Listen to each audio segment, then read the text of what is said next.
The question again is, how do castle regions really work? Can those within the same region declare war on each other? And the 3 military nodes surrounding, are they normal nodes or just in the shadow of the castle? So first and foremost, I have linked over the Ashes 101 page on castle regions. And I've done this because you're asking a lot. Now, the castle castle nodes, the nodes that support the castle. First and foremost, those operate outside of the normal node system. In Ashes of Creation, the world has 103 nodes plus 15 castle nodes. So those 15 castle nodes, 3 per castle, function a little bit differently. And what we have here is my visual representation of a castle with its 3 nodes. Now, very quickly, those 3 nodes have a lot of things going on that have to do with the castle. The castle garrison, and the garrison is the guild that holds the castle. They have to build those nodes up each week to stage 3.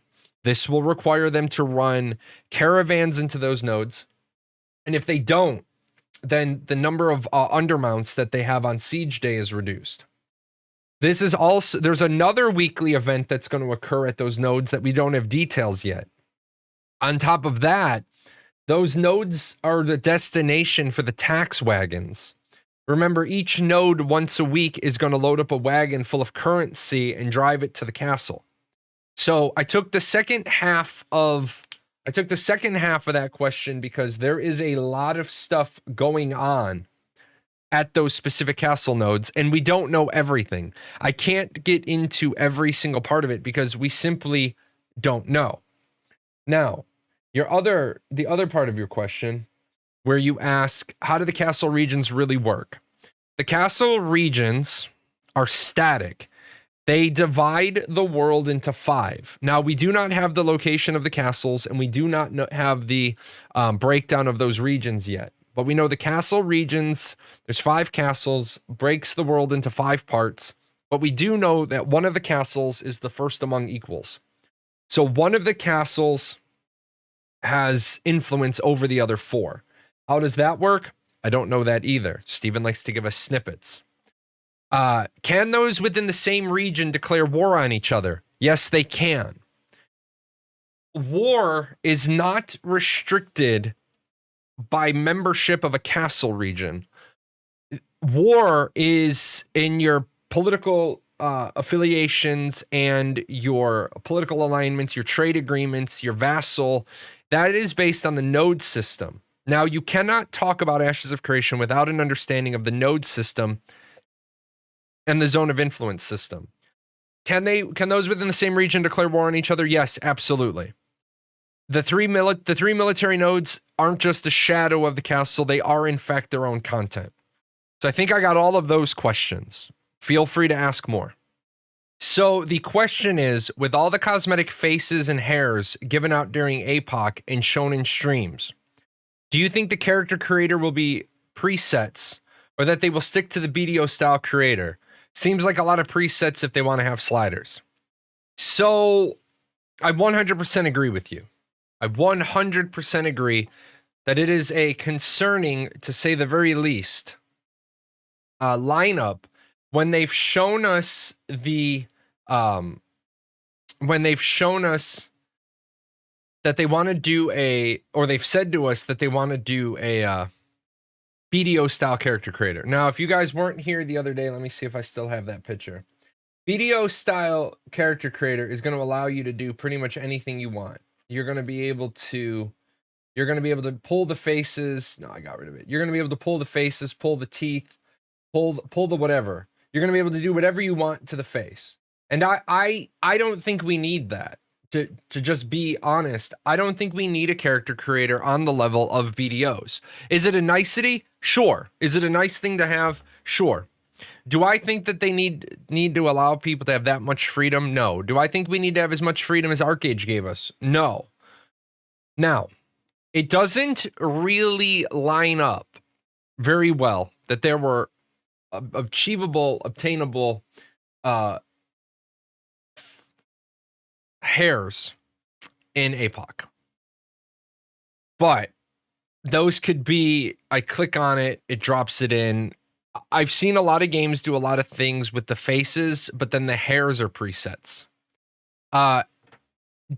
Do I want a BDO style creator? No. Do I want to see if they can do it? Sure. Does it matter to me? No. I don't think it's a big I don't think it's a big deal to me. I've never played a game. I've never played a game where I've said, "Man, I wish I had more character creator options." Because to me, it's not that relevant. To me, what's relevant is compelling gameplay, good mechanics, good systems. You stare at the back of your character's head like 95% of the time. With that said, Cyberpunk 2077. Do I care about the character creator in Cyberpunk 2077? Yes, because it is all about you making you. EVE Online, since for a long time in EVE Online you didn't have a character and you still don't have a character, you have a character portrait. You spent a lot of time on your picture, and you wanted it to look good. And CCP was cool enough that as they improved it, they said everybody can change theirs. So it was kind of rewarding.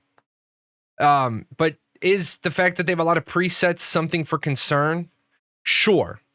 If they start showing off other races' facial hair or other races and hair presets, would that be a problem? No, I don't think it would be a problem, because you're always going to have X number of presets. You're always going to have X number of presets. You're not going to just say,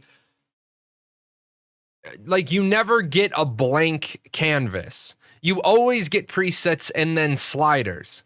So even, you see what I'm saying? So I'm not worried about it. I'm not worried about the fact that the presets indicate sliders won't be there, because you need the presets before you touch the sliders. But would it be nice to see a character creator starting to take shape? Sure. Should they be working on a character creator at this stage, or should they be working on other systems? Well, it depends on which spin you want to put on it. I think, yes, they should already have their base character creator done, because the game was supposed to be out 14 months and 5 days ago. So obviously they should have had some sort of character creator.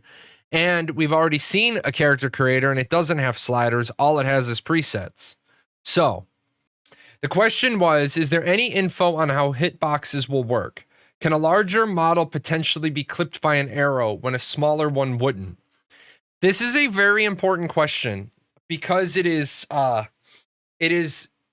the core of good action combat.